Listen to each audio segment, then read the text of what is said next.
Now, Professor, can Gerald really speak as we would understand it? Oh yes, yes, yes. I mean, he can speak a few actual words, but of course it was extremely difficult to get him even to this stage. I mean, when I first caught Gerald in Congo, 67 I think it was, 68. 68. There was an awful lot of work to do. He was enormously slow and difficult. I had to do a lot of work with him on a sort of one-to-one basis.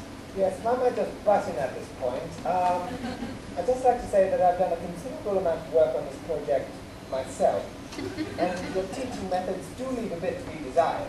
That's been a grateful listen to.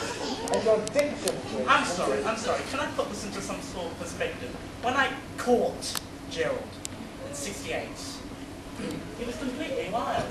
Wild, I was absolutely livid.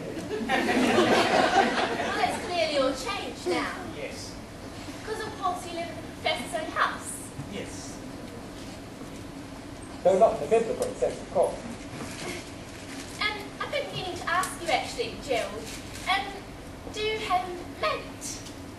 Yes, I've got lots of mates. There's Professor, there's his son Toby, there's Raymond from next door, No, actually, I mean, Oh, I see what you mean. Crumpet. Well, You never told me you were friendly with Raymond. well, I have to tell you everything. Professor, how does Gerald react to being separated from his family? Well, to begin with, Gerald did make various attempts to contact his old flange of gorillas. It's a whoop, Professor. A whoop of gorillas. It's a flange of baboons, for God's sake. He sent the occasional letter or two, but I didn't really see the point, because I either ate them or quite take off into them. Look, I know you've never gotten on with my mother. Well, she didn't exactly like me, did she? She got on perfectly well with David Attenborough. David Attenborough!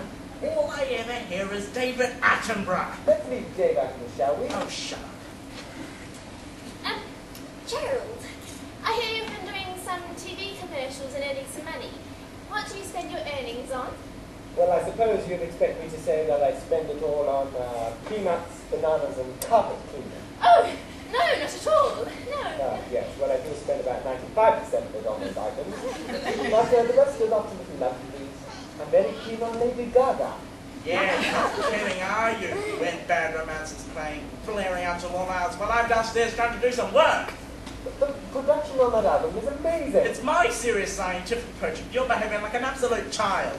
Your scientific project. I went to evening classes for 8 years. Oh, shut up about your evening classes, Gerald.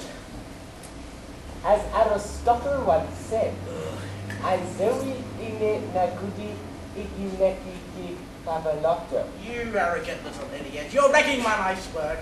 Trampling round the garden, eating the daffodils. I do not eat daffodils. Yeah, somebody does, don't they? Well, perhaps we should leave it there. Professor, Gerald, thank you very much indeed.